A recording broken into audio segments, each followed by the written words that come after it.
Welcome back to the Classic and Current Gaming Podcast, a weekly podcast where we look at the history and development of video games. I'm your host, RxDude22. We have started Season 3 now with our top 25 Nintendo game countdown.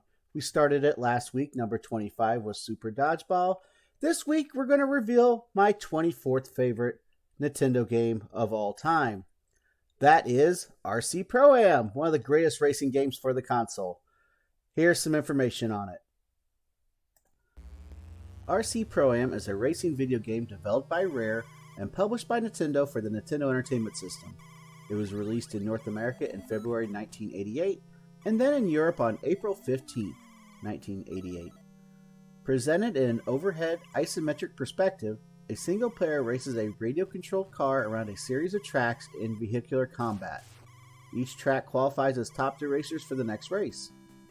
Collectible power-up items improve performance, hazards include rain puddles and oil slicks, and missiles and bombs can temporarily disable opponents. Originally titled Pro-Am Racing, it was ported to the Sega Genesis in 1992 as Championship Pro-Am, an enhanced remake with enhanced graphics and additional features.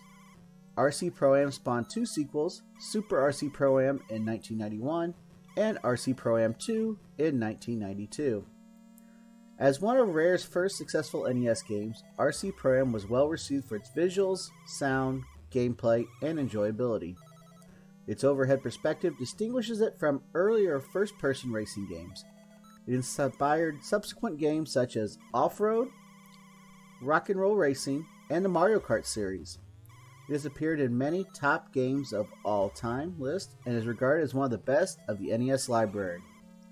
It was re-released in Rare's 2015 Rare Replay compilation for the Xbox One and on the Nintendo Switch online service on February 21st, 2024.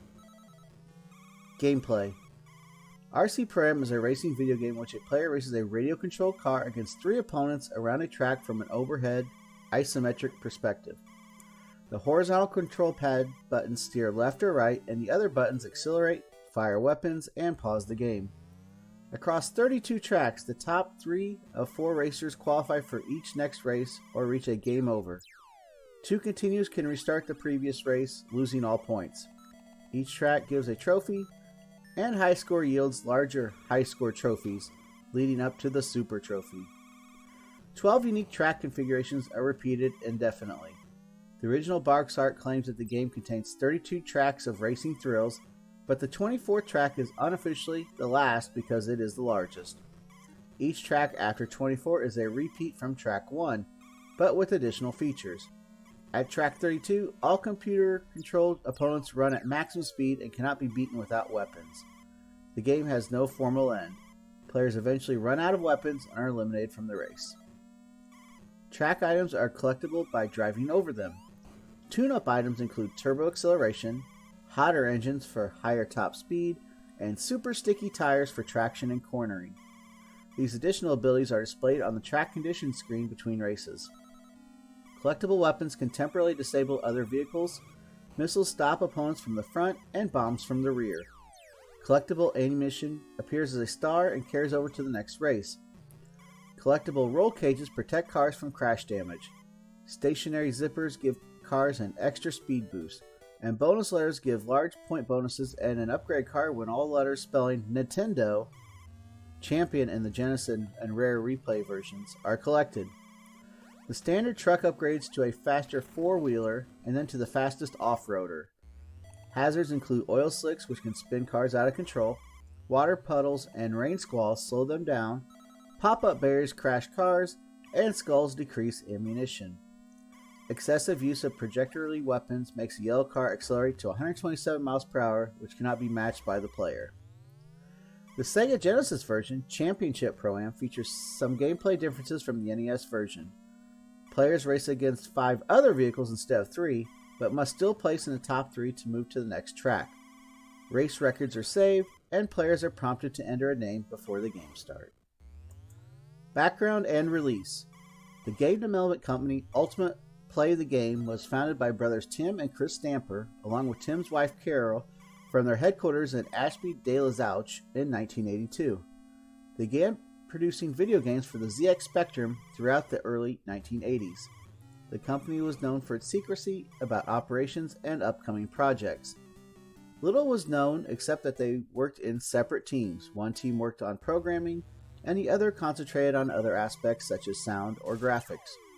This company later evolved into Rare, which in 1987 developed Pro-Am Racing and renamed it to RC Pro-Am. It was released for the Nintendo Entertainment System by Nintendo in February 1988 in North America, and in Europe on April 15th. It was converted to the Sega Genesis as Championship Pro-Am, released by Tradewest in 1992. Its music was composed by David Wise, known for his work on Cobra Triangle and the Donkey Kong Country series. RC Pro-Am received preview coverage in the fall 1987 issue of Nintendo Fan Club News, the company's predecessor to Nintendo Power. A more in-depth review in the preceding winter 1987 issue said that this game is a must for RC car radio-controlled owners. It is the cover feature of the February-March 1988 issue with a full walkthrough. In Nintendo Power's premiere issue in July 1988, RC Pro-Am is listed as 6th on its top 30 NES games list and as the top dealer's pick. It went down to the 8th position in September 1988 and 12th in November. Reception and legacy. Worldwide, 2.3 million copies of RC Pro-Am were sold. This unqualified success made Rare into a major developer for the Nintendo Entertainment System. Computer Gaming World called it a compelling, innovative approach to car racing video games. Bill Kunkel found it was distinguished from earlier racing games such as Sega's Enduro Racer, Nintendo's Mach Rider, and Atari's Pole Position by going from a more standard pseudo first-person view to an isometric perspective. He praised its simplicity and controls, comparing them to that of an actual radio-controlled car. He criticized its lack of a two-player feature and for the instruction booklet's vagueness. He concluded by lauding its graphics and sound, saying that they helped make this the best game of its kind ever produced in any electronic game format. Bloomberg Businessweek listed RC Pro-Am along with Cobra Triangle as Rare's most notable NES games. The game has continued to receive positive reviews. All Games' Chris Cooper stated that RC Pro-Am is among the best NES games due to its realistic nature. He praised its challenge and sound. Retro Gamers saw the game as a precursor to Micro Machines by Codemasters and compared the action and variety of items to the later Mario Kart series. They hailed it as one of Rare's best early products, stating, "Radio control car racing and video game format was pretty much perfected here." The 2009 book Vintage Games compared it to Spy Hunter, noting its emphasis on collecting power-ups and weapons and not just on racing, saying that the trend of combining racing with vehicular combat would reappear in future games such as Super Mario Kart and Rock 'n' Roll Racing. Later in 2010, as part of Rare's 25th anniversary, the magazine said it was Rare's first successful NES game and one of the first games to combine racing and vehicular combat. Readers ranked it 22nd in a list of top 25 Rare games. In 2016, VintageGamer.com praised it for still being enjoyable and challenging 28 years after its release. RC Pro-Am has appeared many times on various best games lists. A survey by GamePro in 1990 ranked it the 10th best sports video game. Electronic Gaming Monthly placed it the 52nd best console video game of all time in 1997. Game Informer placed it number 84 on its top 100 games of all times list in August 2001. Paste magazine placed it as the 8th greatest NES game ever, saying that it is way more fun than real remote control cars, which never seem to be equipped with missile capabilities. IGN placed it 13th best NES game of all time, citing its player popularity and good sales. Executive editor Craig Harris said it was one of the first games to introduce the concept of vehicular combat, inspiring other games such as Super RC Pro-Am, RC Pro-Am 2, and the Mario Kart series.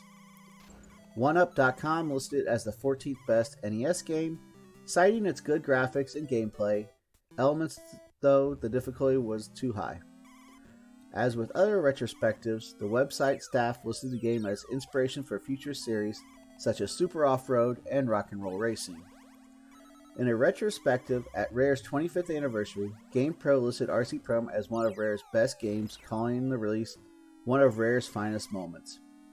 Rare began work on a follow-up game for the Nintendo 64 called Pro-Am 64, which changed direction and became Diddy Kong Racing. The NES version of RC Pro-Am is one of the 30 games in the Xbox One compilation Rare Replay. The game was re-released via the Nintendo Switch Online service on February 21st, 2024. All information in here. The podcast today was provided by Wikipedia. And we have raced to the finish line with this episode of the podcast, episode 34, where we're looking at my top 25 Nintendo games of all time here in Season 3. You can check out the podcast in several different ways. We have a video presentation of it on YouTube where you actually get to see gameplay video and hear the podcast. Or you can just listen to it over on Spotify or your other favorite listening platforms as well. We'll be back next week with number 23 in my countdown. It's been RX22 from the Classic and Current Gaming Podcast signing out. Keep on gaming. See you on the next stream. Be good to each other. And you'll hear me on the podcast next week. Everybody have a great week, and we'll see you next time. Take care.